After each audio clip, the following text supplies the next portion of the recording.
Students, class 10th SST की class में हम ज्योग्राफी से रिलेटेड लेसन सेकंड का सेकंड पार्ट स्टडी करेंगे अपने सेकंड वीडियो में। Many Forester's and the environmentalist hold the view that the greatest degrading factors behind the depletion of the forest resources are grazing and the fuel wood collection। यानी कि forest को ख़त्म करने में, destroy करने में fuel wood collection, यानी कि फ्यूल्स के लिए जो हम वुड कलेक्ट करते हैं तो वो भी पेड़ पौधों से ही कलेक्ट करते हैं, और जो कैटल्स वेस्ट करते हैं तो ये भी एक मेजर रिसोर्सेज है फॉरेस्ट डिस्ट्रॉय होने का।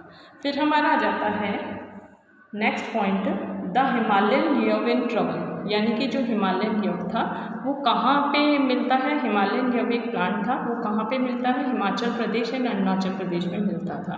एक केमिकल कंपाउंड कॉल्ड टैक्सॉल, हिमालयन यव से केमिकल कंपाउंड निकलता था टैक्सॉल, यानी कि केमिकल निकलता था taxol, extract from the bark and the needles and the twigs and the roots. ये कहाँ से निकलता था, बार्क से निकलता था, हिमालयन यव के जो पेड़ था और उसके जो रूट से निकलता था। और it has been successfully used to treat some cancer, यानी कि ये जो कैंसर बीमारी है उसके लिए एंटी ड्रग का काम करता था, एंटी मेडिसिन का काम करता था। फिर हमारा जाता है habitat destruction, hunting, poaching. Poaching का मतलब है एनिमल्स की जो स्किन है उसका जो गलत तरीके से इलीगल वे में जो ट्रेड होता है उसे हम पोचिंग कहते हैं। ओवर एक्सप्लोइटेशन, ज़रूरत से ज़्यादा रिसोर्सेज को यूज़ करना।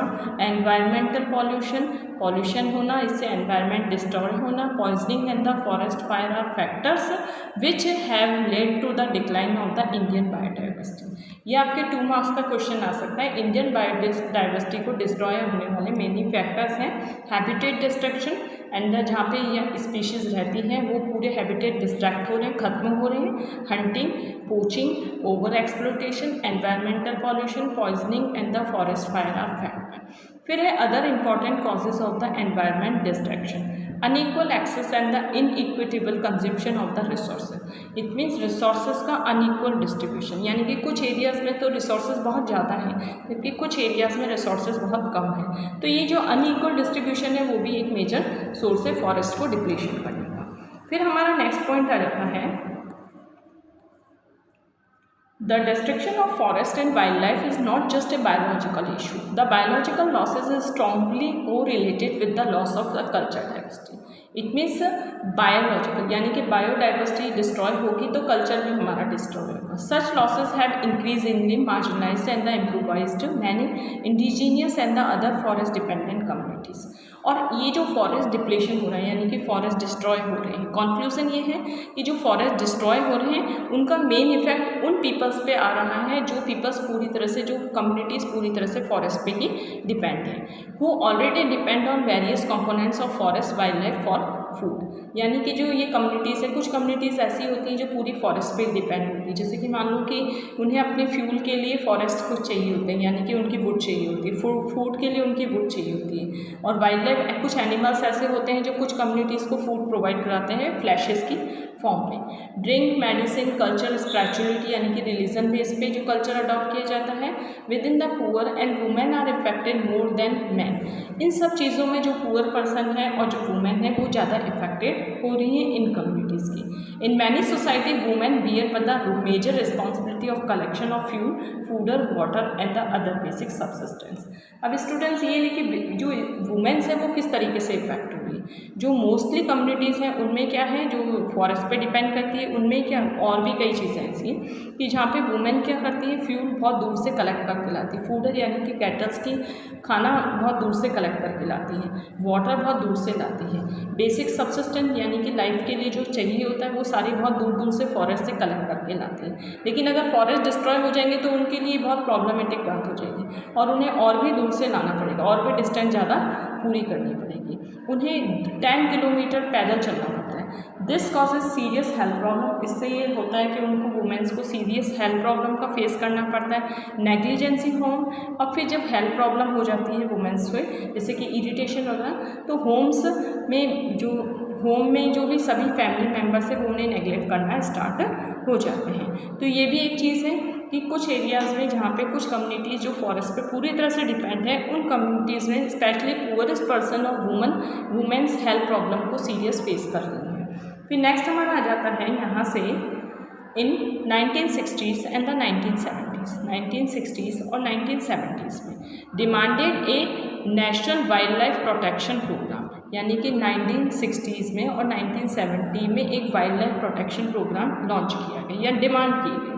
The Indian wildlife protection act कब पास हुआ था? 1972 में। ये आपके 1 मार्क का क्वेश्चन आ सकता है। Indian wildlife protection act कब पास हुआ था? 1972 में। इसमें बहुत सारे प्रोविज़न रखे गए थे। क्या प्रोविज़न रखे गए थे? कि वाइल्ड लाइफ हैं उनके जो नेचुरल हैबिटेट हैं उनको प्रोटेक्ट किया जाए। नेचुरल हैबिटेट जैसे कि केव्स हैं, ट्रीज़ में नेस्ट बना दिया जाना, तो ये सब नेचुरल हैबिटेट्स हैं। फिर हमारा जाता है the central government also announce several project. Central government ने वाइल्ड लाइफ को सिक्योर करने के लिए बहुत सारे प्रोजेक्ट स्टार्ट किए हैं, जैसे कि कुछ ऐसे ग्रेट थ्रेट हो गई हैं, including the tiger, 1 horn rhinoceros, Kashmiri stag and the hangul and 3 types of crocodile. ये सब एक्सटिंक्ट फॉर्म में हैं। तो सेंट्रल गवर्नमेंट ने इन वाइल्ड लाइफ को प्रोटेक्ट करने के लिए बहुत सारे प्रोग्राम्स स्टार्ट किए हैं, बहुत सारी पॉलिसीज़ स्टार्ट की हैं। फिर नेक्स्ट हमारा जाता है tiger project.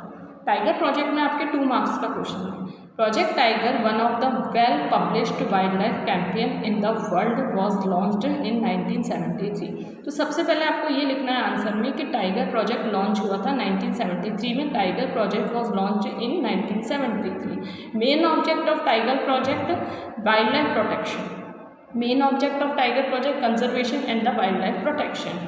The tiger conservation has been viewed not only as an effort to save as an endangered species, but with the equal importance as a means of the preserving biotypes of the sizable mognatate.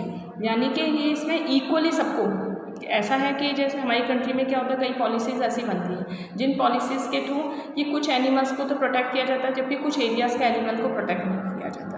लेकिन tiger project का main object ये था कि जो भी whole country में जितने भी जो एनिमल्स हैं उनको प्रोटेक्ट किया जाए। फिर नेक्स्ट हमारा आ जाता है, अब आपको ये याद करना है, मैच मेकिंग में आपके ये क्वेश्चन आते हैं। कॉर्बेट नेशनल पार्क कहाँ पे? उत्तराखंड में। Sundarban national park West Bengal में है। बांधवगढ़ नेशनल पार्क मध्य प्रदेश में। Sariska wildlife sanctuary Rajasthan में। मानस टाइगर रिजर्व असम में है। पेरियार टाइगर रिजर्व केरला में है। और दूसरे भी अलग अलग सेंचुरीज हैं जहाँ पे स्पीशीज़ को प्रोटेक्ट किया गया है। फिर हमारा जाता है types and the distribution of forest and the wildlife resource. सबसे फर्स्टली हमारा reserve forest. Reserve forest, more than half of the total forest land has been declared reserve, यानी कि टोटल पूरे एरिया जितने भी फॉरेस्ट हैं उसमें half जो फॉरेस्ट है उन्हें रिजर्व में रखा गया। Reserve forest are regarded as the most valuable. Reserve forest में उन फॉरेस्ट को रखा जाता है जिनकी जो टिम्बर होती है या फिर जिनकी वुड होती है बहुत मोस्ट वैल्यूएबल होती है और उनसे अलग अलग थिंग्स बनाई जा सकती है और एनिमल्स के लिए, वाइल्ड लाइफ के लिए भी बहुत मोस्ट वैल्यूएबल होती है। फिर हमारा प्रोटेक्टेड फॉरेस्ट।